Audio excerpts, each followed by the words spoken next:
কেমন আছেন আপনারা? আশা করি সবাই ভালো আছেন। আজ আবার একটি নতুন ভিডিও নিয়ে আমি আপনাদের মাঝে হাজির হলাম। আপনারা দেখছেন টিস্টিক টিভি, সঙ্গে আছে আমি মোহাম্মদ জাকির হোসেন। শুভ দর্শক, আজ আমরা চতুর্থ শ্রেণীর আমার বাংলা বই হতে স্বাধীনতার সুখ যে নামে যে কবিতাটি রয়েছে সেটি নিয়ে আজকে আলোচনা করব। আশা করছি সমস্ত ভিডিও জুড়ে আপনারা আমার সঙ্গে থাকবেন। আর মনে দেওয়ার আগে দর্শক সর্বপ্রথম অনুরোধ থাকবে অবশ্যই আপনার চ্যানেলটি সাবস্ক্রাইব করে রাখবেন এবং পাশের যে বেল আইকনটি আছে তা বাজিয়ে রাখবেন। আর যারা অলরেডি সাবস্ক্রাইব করে গেছেন তাদের প্রতি রইল আন্তরিক ভালোবাসা ও কৃতজ্ঞতা। চলুন কথা না বাড়িয়ে আমরা ভিডিওটি আরম্ভ করি। স্বাধীনতার সুখ লিখেছেন রজনীকান্ত সেন। এটি খুবই গুরুত্বপূর্ণ একটি কবিতা, কারণ স্বাধীনতা কি এবং এর সুখটা কি, পরাধীনতা কি, এর খারাপ ইফেক্টটা কি, এ সম্পর্কে এই কবিতাটি লেখা হয়েছে মূলত। তো চলুন আমরা আর কথা না বাড়িয়ে আরম্ভ করি। স্বাধীনতার সুখ, রজনীকান্ত সেন। বাবুই পাখিরে ডাকি বলেছে চূড়াই, কুড়ে ঘরে থাকি করো শিল্পের বোড়াই। আমি থাকি মহাশোকে অট্টালিকা পড়ে, তুমি কত কষ্ট পাও রোদ বৃষ্টি ঝড়ে।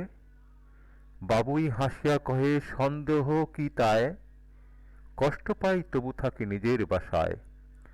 পাকা হোক তবু ভাই পরেরও বাসা, নিজ হাতে গোড়া মোর কাঁচা ঘর খাসা। এখানে দুটি চরিত্রর কথা বলা হচ্ছে, একটা বাবুই পাখি, আরেকটা হচ্ছে আপনার চড়াই পাখি। তো চড়ুই পাখি সে অট্টালিকায় থাকে,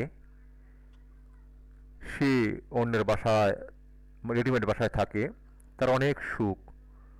অপরদিকে বাবুই পাখি সে নিজ হাতে তার বাসা তৈরি করে এবং সেখানে সে থাকে।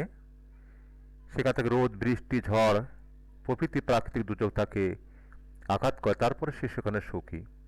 আসলে অপরের বাসায় অপরের অধীনে থেকে যে সুখ পাওয়া যায় না, কবি এই কথাটি এখানে তুলে ধরার চেষ্টা করেছেন। আমি আবার পড়ছি, দেখুন। বাবুই পাখিরে ডাকি বলেছে চূড়াই, কুড়ে ঘরে থাকি করো শিল্পের বোড়াই। আমি থাকি মহাসুখে অট্টালিকা পড়ে, তুমি কত কষ্ট পাও রোদ বৃষ্টি ঝড়ে। বাবুই হাসিয়া কহে সন্দেহ কি তায়, কষ্ট পাই তবু থাকি নিজের বাসায়। পাকা হোক তবু ভাই পরেরও বাসা, নিজ হাতে গোড়া মোর কাঁচা ঘর খাসা। এখন আমরা প্রশ্ন নিয়ে আলোচনা করব। দেখুন, প্রথমেই মূল ভাবটা আমরা জেনে নিই। বাবুই খুব সুন্দর করে নিজের বাসা বনে গাছের ডালে, সেখানে সে থাকে। আর চড়ুই থাকে অট্টালিকায়, অন্যের আশ্রয় থেকে। চড়াইয়ের অহংকারের শেষ নেই। বাবুইকে সে বাঁকা করে কথা বলে, কিন্তু বাবুই তাতে দুঃখ পায় না। রোদ বৃষ্টি ঝড়ে কষ্ট পেলেও বাবুই নিজের ঘরে থাকে, নিজের হাতে বানানো খাঁচা ঘরটাকে সে সুখী। কবিতাতে বোঝানো হয়েছে যে নিজের চেষ্টায় অর্থ অল্প উপার্জনও অধিক গৌরবের। তারপর দেখুন সুপ্রিয় শিক্ষার্থী, এখানে কিছু শব্দ অর্থ আছে, আমরা এই শব্দগুলো অর্থ জানব। যেমন স্বাধীনতা মানে হচ্ছে, স্বাধীনতা হচ্ছে স্বাধীন, অর্থাৎ পরের অধীন নয়। কুড়ে ঘর মানে ছোট ঘর। শিল্প মানে মনের মাধুর্য দিয়ে কোনো কিছু তৈরি করা।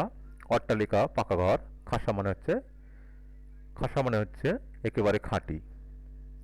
কুড়ে ঘরে থাকি করো শিল্পের, এখানে কি হবে বড়াই। এখানে বড়াই লিখে এই শূন্যস্থানটি পূরণ করতে হবে। আমি থাকি মহাসুখে, এখানে হবে অট্টালিকা পড়ে। বাবুই হাসিয়া কহে সন্দেহ, এখানে সন্দেহ কি তায়। কষ্ট পাই তবু থাকি, এখানে হবে নিজের বাসায়। নিজ হাতে গোড়া মোর কাঁচা ঘর, এখানে হবে খাসা।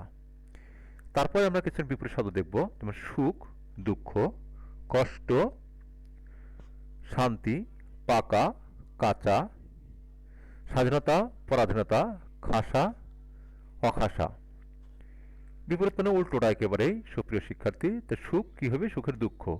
কষ্ট শান্তি, পাকা কাঁচা, স্বাধীনতা পরাধীনতা, খাসা অখাসা, এরকম। তারপর ৫ নম্বর দেখুন কিছু প্রশ্ন আছে, এগুলো এলোপাতাড়ি ভাবে কবিতার লাইনগুলো লেখা আছে, এগুলো সাজিয়ে লিখতে হবে। তাহলে এটা কি হবে, কুড়ে ঘরে থাকি করো শিল্পের বড়াই। এখানে কষ্ট পাই তবু থাকি নিজের বাসায়। বাবুই পাখি ডাকি বলছে চূড়াই। এটা হলো নিজ হাতে গড়া মোর কাঁচা ঘর খাসা, আমি থাকি মহাসুখে অট্টালিকা পড়ে। তারপর দেখুন ৬ নম্বর প্রশ্ন, চোরাই বাবুইকে ডেকে কি বলছে? চোরাই বাবুইকে ডেকে বলছে, তুমি খুব কষ্টে আছো, তোমার বাড়ি ভালো না, তুমি রোদ বৃষ্টি কষ্ট পাও, এরকম কিছু কথা বলছে। বাবুই পাখি কষ্ট পায় না কেন? বাবুই পাখি কষ্ট পায় না কারণ সে তার নিজ পরিশ্রমে নিজের মতো করে সে নিজের বাড়ি তৈরি করে এবং সে বাড়িতেই থাকে, তাই বাবুই পাখি কষ্ট পায় না। চোরাই কোথায় থাকে?